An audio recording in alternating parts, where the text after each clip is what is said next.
Now, Sports Talk with Brodes. Here's Hunter Brody. What is going on, everyone? Welcome on into Sports Talk with Brodes. I'm bummed. That this wasn't the matchup that we were all looking for. This has been circled and highlighted on my calendar. Brooklyn Nets coming into Philadelphia. Kevin Durant, Kyrie Irving, James Harden.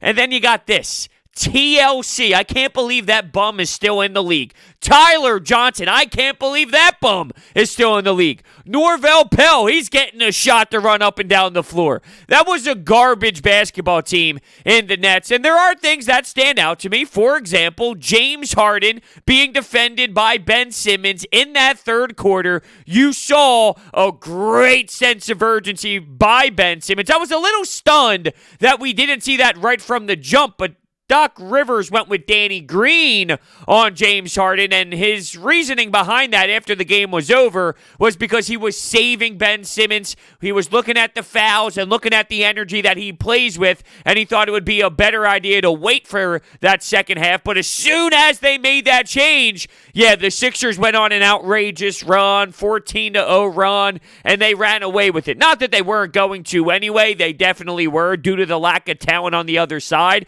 But yes, Ben Simmons playing defense the way that he does, it is special. It's just different when Kevin Durant is another option or Kyrie Irving is another option. But I think something that has been shown in this game specifically is the Brooklyn Nets' depth. Everyone talked about how, they have Kevin Durant, James Harden, and Kyrie, but do they have anything else? And the answer is no.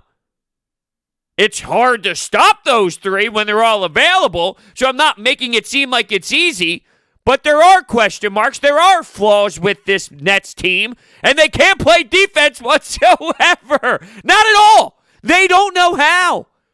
The Sixers scored 62 points in the paint. They had an obnoxious amount of fast break points. Easy to just go from end to end. If you wanted to, you could. And that's why I thought it was weird. In the first quarter, I saw Joel Embiid pop about 6 threes. What the hell? We haven't seen him shoot that in a long time. That was very uncharacteristic due to what we are used to seeing, what we are accustomed to seeing out of Embiid this season. And I know this might sound crazy, and maybe it's only me, but I remember looking down at the stat sheet going, that's a quiet 30-plus points for Embiid.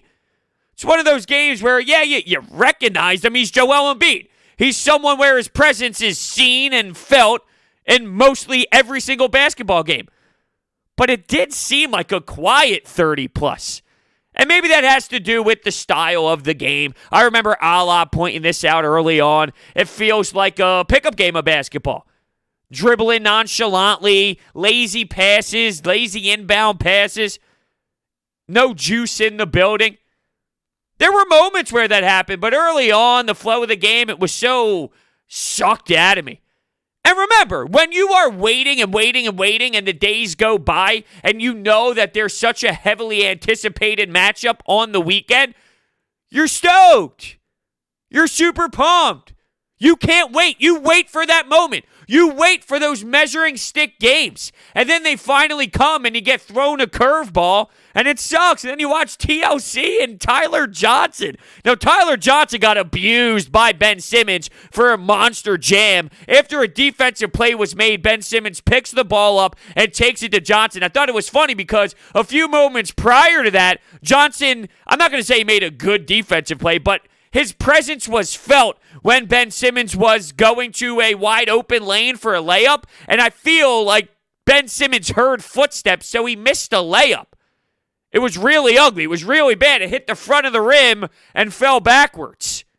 Come on, Ben, you got to finish there. And then within a handful of minutes later, handful of seconds later, however quickly it was pretty close to that time, Ben Simmons with a monster jam. Poor Tyler Johnson.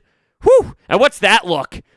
That's not a good look. I don't think that's swag. You look around guys in the league like I saw when Joe Harris is going full Joe Harris mode.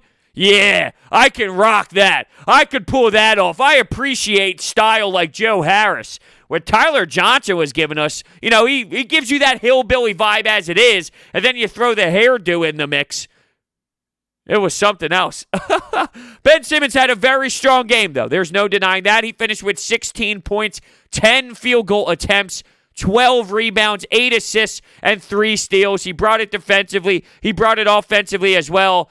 This team on the other side, though, they can't stop a nosebleed. They can't stop anybody. So I would imagine a player like Ben Simmons, who is willing, when he's willing to go downhill, it is very unstoppable. It is very lethal. So I thought that this would be a matchup for Ben Simmons to kind of establish something, because that's what it lined up to happen, right? X's and O's wise. And if you look at this matchup in theory prior, you see totally a team that would allow Ben Simmons to go downhill, that would allow Ben Simmons to look at the rim when he's actually dribbling the ball up the floor. I swear to God, whenever an opposing team is moving, whether it's in the half-court set or whether it's somewhat of the open court, the Brooklyn Nets just go to the perimeter. Here, have this. Have this. We don't want to actually defend. I tweeted at Daryl Morey. Hey, Daryl, I tweeted out the video of Ben Simmons with that jam. I take a charge. I was hoping he'd answer back. He's a guy that normally does interact with people on Twitter, and he likes to go back and forth. Come on, Daryl.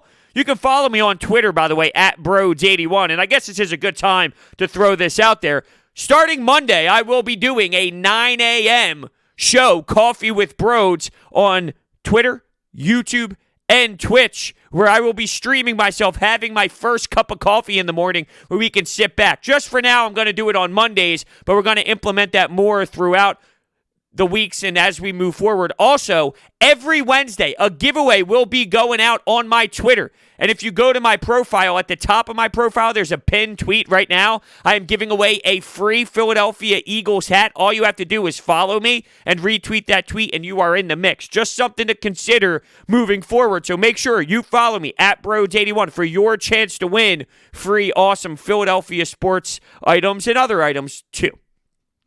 All right, so a point of the game that stood out to me, it obviously was the start of the third quarter, because I thought Ben Simmons was so noticeable and that matchup change was finally there. I would have threw Ben Simmons on him right from the start. That's just me personally. I'm not anti the philosophy of Doc Rivers. I think I understand completely why he would do that.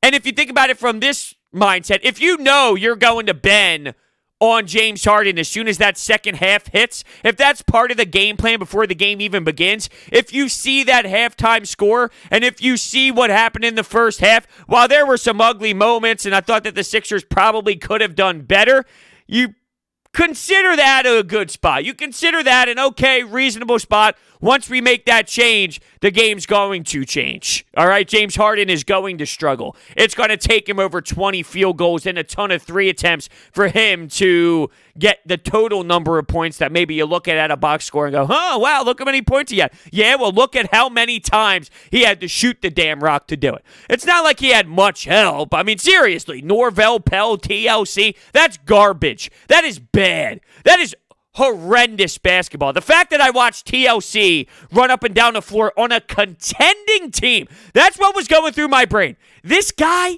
really? This bum? This man is running up and down this court on a team that actually is in the conversation to compete for an NBA title. In what universe is that a reality? Well, I guess you can just chalk that up to 2020, 2021, the era that we are in right now, where anything can possibly happen. Even in this game, what was that? It was the second quarter or so. You got guys all over the floor. The refs weren't calling the whistle. I think there were 4 Sixers on the floor. Tobias Harris, Shake Milton. You got one Brooklyn Net just trying to throw his elbows, and everyone was on top of him. The ref's not calling the whistle. I thought the refs were really bad on both sides. They were very inconsistent. In the beginning, where Danny Green ended up getting it was a basket interference, but they didn't call it, which led to 2 technical fouls on the Brooklyn Nets, and then the Sixers got to take some free throws. But then Danny Green got all fired up for some poor calls as well, and Kyle Neubeck, a Philly voice, he's covering the team, obviously, that's what he does, but he was in the stadium, and he even tweeted out there that Daryl Morey was in the mix, and you could hear his frustration. You could see that he was screaming at the referees for some abysmal calls, but I like that part. So I was bringing up the point of the game that stood out to me was when they made the change defensively, but also Danny Green in that moment, because he is feisty. He's not happy. He's chirping a bit. He responds with 2 threes in a row, boom, and he's chirping. You can see him running his mouth. He hits a 2-pointer, bang, and then he had another chance to even knock down another 3, but he stepped out of bounds, and the Sixers were on defense the other way. But I thought, ooh, can you imagine a nice, beautiful run out of Danny Green? Let that keep going. He had a nice, beautiful run, but it could have been even more. It could have been even spicier. It could have tasted sweeter. But I loved Danny Green's game in that third quarter. I thought that kind of really helped this Sixers team push forward and take secure when they needed to. Looking at Tobias Harris, 21 and 12. And when I watch Toby play the way that he's playing right now, I love it. I am so in love with his game, and I think it couldn't have happened to a better dude. I think I feel the way that I do about Tobias because I think we can all see that he is a tremendous human being. He's a nice guy. He's got great character, awesome leader, really trying to morph himself into this role. I appreciate everything he stood for during those times of hard times where the NBA came together. He had a strong voice, and he delivered with his voice, and his actions spoke very loud. I love everything about Tobias, and just the fact that he went through what he did last year and we all ripped it apart, me, including me for sure. I'm not going to hide the fact that I destroyed Tobias Harris, but at the time it was very reasonable and it was warranted, and he wasn't playing like he's playing now. He was a very poor version of himself, and there's many reasons why that was the case, but at the end of the day, we were all questioning and really pissed off with his contract, and I think it's funny because I remember having a lot of conversations before any trades were made by Daryl Morey about what he was going to do. And we were talking about one of those contracts had to go. One of the two, Al Horford or Tobias Harris. But I was always stressing that Tobias Harris makes sense at the stretch 4. Al Horford next to Joel Embiid, that doesn't make sense. So for me, it's not about getting rid of Tobias. You got to move on from Al Horford. Tobias at least plays that 4 role where his spacing is a crucial part of this team, and he just gives you something different. Al Horford, that duo, that combination, it was never strong enough when you can't pay a man to be a backup to Embiid, because in the playoffs, you're talking about literally 10 minutes or so. It just wasn't justifiable. But there were a lot of people out there that said, just get rid of one of the two. And I bring this up because hypothetically, could you imagine if they did get rid of Tobias and they stayed with Al Horford, how much worse this team would be, and how it would still be clunky, it would still be awkward, it would still be a brutal fit? Thank the Lord it worked out the way that it did, but put yourself back in that time. Now, with hindsight, it's easy to say, well, I would have never mentioned that. That would never come out of my mouth. Well, no. Go back in time. There were plenty of individuals.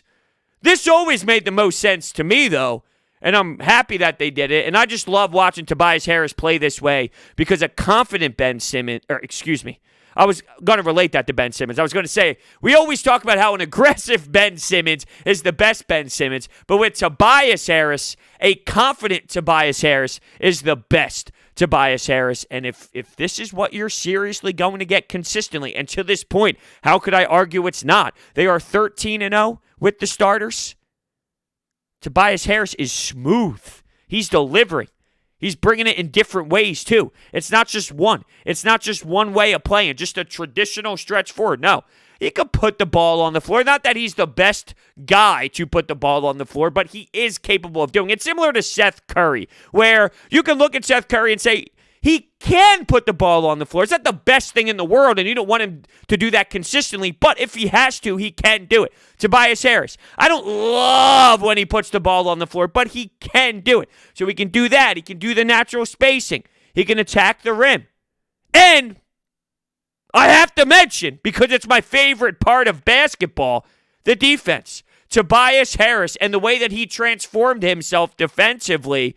Defense is all about willing. If you're a willing defender, well, most likely you're going to get some successful stuff. Like, for example, TJ McConnell. The guy's not this good NBA player, but he's willing. He's willing to defend. If you have that scrappiness, willingness to you, well, if you're going to compete and if you have the proper size to you, you can hang to your best ability as long as you are willing. The way that Tobias Harris dedicated his craft to working on the defensive side of the ball, well, he's willing, and I think you're seeing that. He's more willing than he's ever been, and you are seeing that he has bought in. I think a lot of that has to do with this team's identity. Because Ben Simmons, because Joel Embiid, they play that way, and the mentality of this team is, hey, we are going to be defending at an elite level. We are going to be one of the best defensive teams in the entire NBA. So knowing going into this that you have Matisse Thybulle off the bench, who had a nice performance defensively with 3 steals and 2 blocks. You're always going to have that pestiness. Danny Green, for his role, he can defend. To have a 3-point shooter who can also defend, that's rare. You find a lot of J.J. Redicks. You find a lot of Furkan Korkmazes. You find a lot of guys that are holes on your team defensively. Danny Green, while he might not be the most lights-out shooter in the world, he gives you that defensively. He gives you that attitude. So I just look at Tobias, and I feel everything surrounding him has somewhat, not that he doesn't want to, but I'm saying just because of the style of this team, it forces you to really bring that motor on that side of the floor. But because Tobias Harris is more willing than ever before, you're really starting to see him pick it up on that side, and it's crucial. This team's defense is crucial to if they are going to succeed and put away teams in a 7-game series. Seth Curry. He battled. I thought Seth Curry battled in this game. He finished 4 of 11 with 11 points. So 11 shots for 11 points. I thought there were times where he was kind of still in a little bit of a funk and he was just trying to get that vibe back of basketball. But then there were stretches where it was like, okay, Seth, you make that shot. You look good. You look more comfortable than you did before. So I thought you saw a mix of Seth. I think you saw what you've seen out of him recently, but you also saw a moment of him snapping out of it. So maybe that's just the natural flow of him getting out of this funk where, okay, it's going to happen over time, but it's going to take a couple games for him to fully really become maybe not the full-on version that he was, but get back to more of a true version, a more of a consistent version. Who is he really? Because he's not 60% Seth that we got, and he sure is not your 0% and the 0-point Seth Curry. So what is a more realistic thing to bet on when it comes to Seth? Who is he? What's he going to be for this team? What is his realistic numbers going to be? Because right now, I think you got a little bit of an extreme. What he came in here and what he has averaged to this point, if you just look statistic-wise and number-wise, it's neither of these. He's more in that 40-plus range of shooting from 3. So what's it going to look like when he's hitting from that number is sort of my question or, what I want to bring up. How about Landry Shamet, though, speaking of shooters? He's had a brutal night. I almost fell over, or he's having a brutal season. He had a good night. But I almost fell out of my damn chair when I heard Mark Zumoff say that he's shooting 31% from 3 heading into that game. 31%? That's awful. He's really having a down year. I loved him when he was here, and he had a role with Doc in L.A., and I think he's a good role player in this league, but 31%, that is not good. That is unplayable. That really is what it is. That's an unplayable number. Now, shooters shoot, and when you want to get out of your funk, how do you do it? Well, you allow the guy to just keep shooting the rock, and eventually they, score. They see the floor better. They feel comfortable. They knock down a few shots, they see it go through the rim, and then the next game it happens again, and the next game maybe it happens 3 times, and before you know it, you're the version of yourself again. But 31%, sheesh. That is a brutal, brutal number. I'll tell you what's not brutal, though. My friends over at DraftKings. You got to listen to this deal. It is absolutely outrageous. The 55th Super Bowl is this weekend, 55, and a game this big deserves a big prize, not just some trophy. And DraftKings, the official daily fantasy sports partner of Super Bowl 55, has up to $55 million in total prizes up for grabs with their Super Bowl prediction pool. How's that for big? All you have to do to get your share of these huge prizes is enter DraftKings' free Super Bowl prediction challenge. Once you submit your picks, you will get a free instant prize up to $25,000. And if you have the most predictions correct, you can win the top prize of $1 million. Download the DraftKings app now and use promo code Brodes to enter the free $55 million Super Bowl prediction challenge. Everyone gets an instant prize up to $25,000 just for playing. So use promo code Brodes now and enter the free $55 million Super Bowl challenge. Only at DraftKings, the official daily fantasy partner of Super Bowl 55. Terms, conditions, and eligibility restrictions apply. See DraftKings.com for details. And I mentioned Joel Embiid, and I mentioned TJ McConnell. Both of those names have popped up in this podcast. You saw Joel Embiid copy exactly what TJ McConnell does. Gets an inbound steal, ended up getting fouled right before the quarter ended, which resulted in Joel Embiid getting to the charity stripe, and you know that he does damage from that free throw line. But you saw the pest inside Embiid. Give me that damn basketball. I thought it was funny to see Norvell Pelle try to play physical and try to be the shot blocker that he is. He always brings that loud presence, of course, because he's jumping at everything. That also is the downfall of him and one of the reasons why he got into foul trouble. Not that many people don't get into foul trouble when playing Joel Embiid. A lot of people do, most do, because he's that much of a freak and he's that unstoppable. But I did find it interesting, that matchup. All right, let's listen to the Anytime Hotline. We also had text messages that came in. You can always text into the text board, which is the Anytime Hotline number, 856-442-9805. We'll start with some phone calls, though. The Sixers are kind of put in a lose-lose situation tonight. You know, if they won, their win would have been discounted because of the players the Nets were missing. If they lost, they would have looked really bad because of the players the Nets were missing. But they handled business. Give them credit for that. I really liked some of the things I saw from Ben Simmons. He was aggressive and efficient. Seth Curry decided to step up and do something. That was nice to see. Shake Milton also had somewhat of a bounce back, efficiency-wise. Joel Embiid, is it weird to say this was kind of a down game for him? He started chucking threes, and he just wasn't amazing, I guess, but he was still really good. Tobias Harris did Tobias Harris things, just a solid win with some positives, but again, you can't take away too much. I agree with you. You can't take away too much, but I love the fact that we are sitting here today talking about Joel Embiid having an off night with this being his performance. But a lot of that does have to do with the beginning, the start, the threes. What was going on? It was just not him. That's not the Joel Embiid we've seen, and I even pointed that out, that he's taking so many less threes that his rating is going up, his percentage is going up because he's knocking down more at a more efficient rate. But if he was to start popping them at will, well, then that percentage will go down. The more you take, the more you're probably going to miss, unless you're a guy like Seth Curry, and even he has those times where, you know, you keep popping them and popping them and taking them, you're still going to miss a lot of them. One of the reasons why he's been so damn efficient is because he's taking less and choosing smarter moments to take those shots. It had that LA Fitness vibe, that had that pickup street kind of basketball game vibe that I think bled into Joel Embiid picking up the rock and just shooting whenever he wanted to.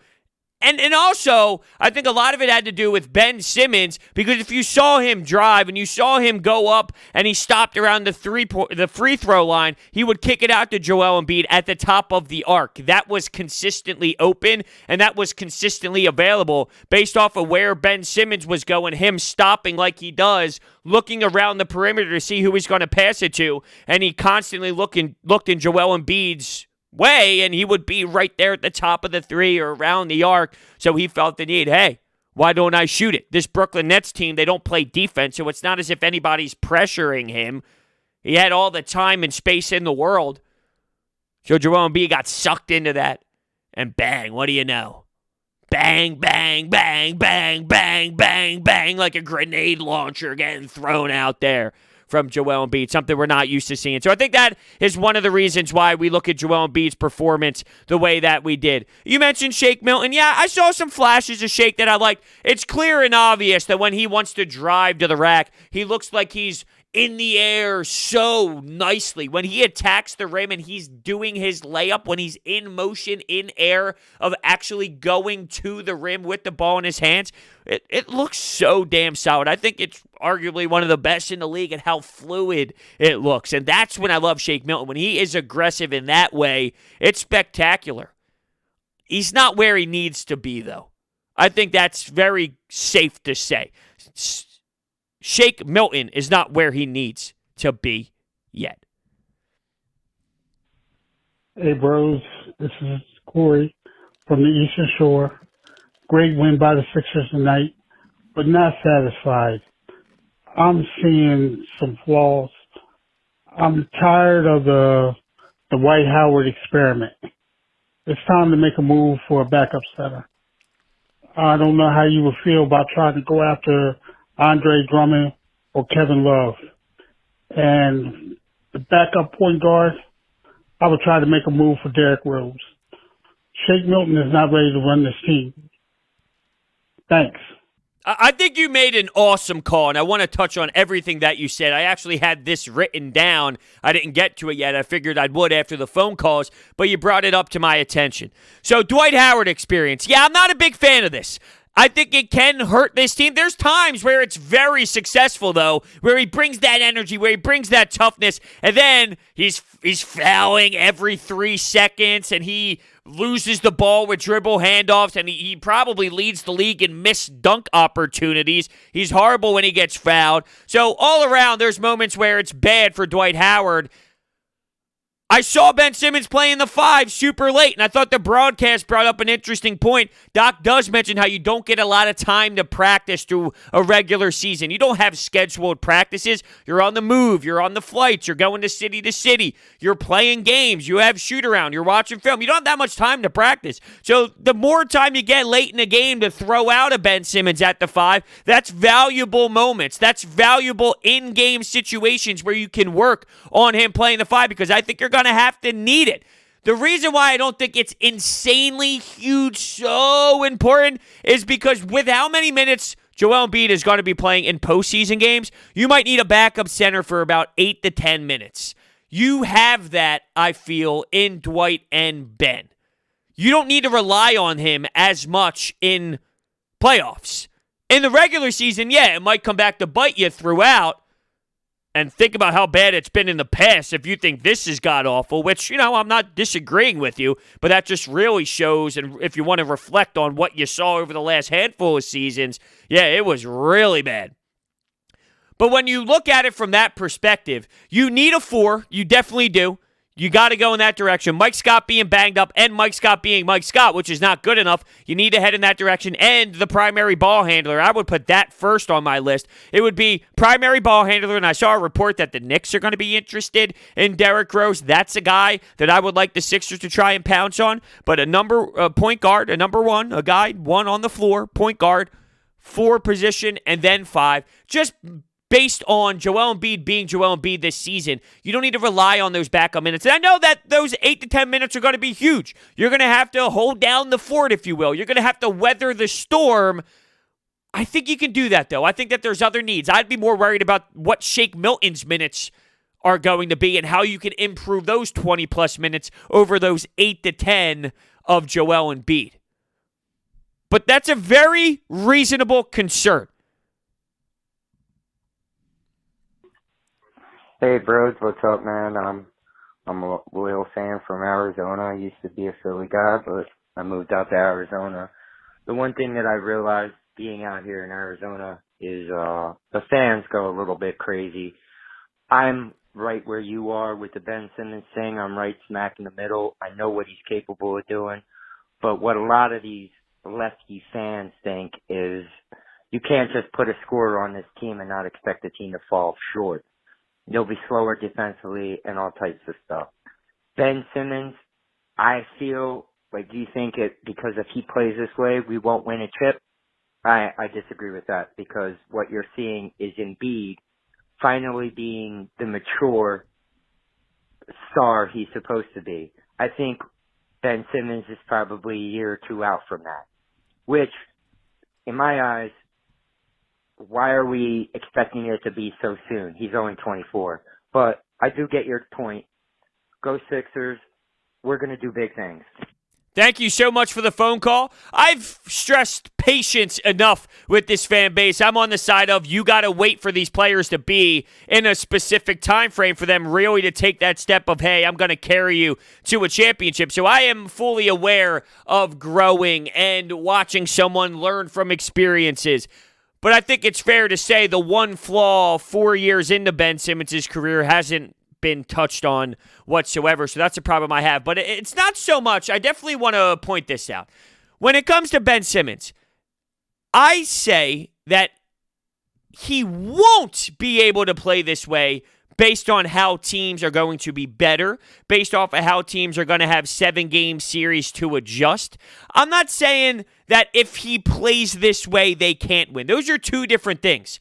If Ben Simmons plays this way in the playoffs consistently, yes, I think the 76ers have a serious chance, just as good of a chance as anybody else. Where I'm having the concern is, I don't think Ben Simmons is going to be able to play this way because when you do play in the playoffs, you are going to see Kevin Durant and Kyrie Irving, and this team specifically can't defend, so the Brooklyn Nets might not be the best example, and they're one of the teams at the top of the East, so I am acknowledging that, but I think teams are going to strategize so much for Ben Simmons, and they're going to have significant talent on their roster as well because you play great teams in the playoffs after the first round. So I don't think he's going to be able to play this way based off of his deficiencies. If he does play this way, then I'm all in. I'm all on board for this team bringing home the Larry O'Brien.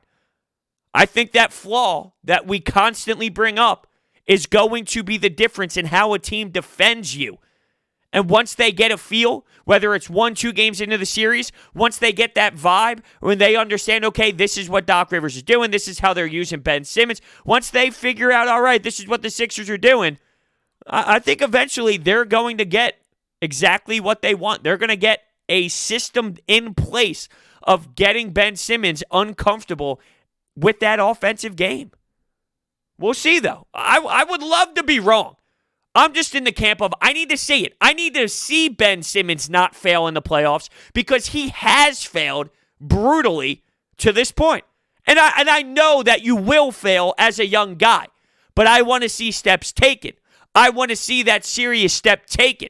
I'm all for growth. If I see the growth, then I acknowledge the growth, even if it doesn't result in the championship. But if I see the same dunker spot issues and it being 5-on-4 essentially, then it's very justifiable to be mad. So I just want to clear that up where I'm okay with saying this team can win if Ben plays this way. The question really is, can Ben play this way? Because history has shown us to this point, he struggles to do so. All right, so let's hit a couple of the texts from the text board. Tyler from Westchester, is this real? Is Tobias Harris real? How did this change happen so drastically? I don't know. The Doc Rivers effect is so big for Tobias Harris. They have this connection. They have this relationship where Doc Rivers just knows and truly understands. I could imagine. I was never a coach, but I had coaches that I connected with so damn well. But I could imagine when you are a coach, there are just certain guys that you get, that you have that feel, where you are like one and the same, where you're just understanding of one another more than anybody else. And when it comes to Tobias, it's almost as if Doc Rivers writes the Tobias Harris handbook. He knows everything. And that's a sign of being a good coach, where you can tap into that with some players, and he taps into it with Tobias. It's great. I love it. But you're right. It does seem so extreme. And I mentioned this earlier when we were talking about the contract stuff. And if you let go Al Horford, or if you let go of Tobias Harris and kept Al Horford, who knows where you would be right now. This Tobias Harris-Doc Rivers connection and work together, wow. Night and day, and a huge part of this team, and a huge reason why we look at the team the way that we do. Doc Rivers and Tobias. Dan from West Philly. I thought Seth got better as the game went on. He looked to get more established into things. Yeah, absolutely. And I hope that he can somewhat get more consistent as we move on. Okay, I got a nice game under my belt. I made some shots. I saw it go through the hoop. Maybe next game they play, they get going. Where is their next game here? It looks like they go on the road. Tomorrow's the Super Bowl, right? And the Flyers play the Capitals. Monday, no games, which is weird. I hate that. And then 10 o'clock, Sixers-Kings with the Flyers on at 6, it looks like. Okay, so they play a couple games from now. I wish they had a game within a day or so. Because sometimes when you feel good about yourself and when you feel confident, having a game the next night or maybe one day off, and then, it would be one day off because of the Super Bowl, and then maybe they played on Monday, that would be something that would allow Seth Curry to feel himself out more. Keith from Cape May, did it feel like you looked down at the stat sheet? Wait, what does this say? A little bit. I feel like maybe Keith from Cape May was doing a text to talk. You know how you can do your talk to text? Seriously, if I break this down in my head off the top of my noggin, I think I've screwed up and flip-flopped words maybe 8 or 9 times this podcast, which could be an all-time high. This could be breaking records. But I think Keith from Cape May was doing a talk to text because this doesn't make a lot of sense. Let me see if I can figure it out on the fly. Essentially, what he's saying here is,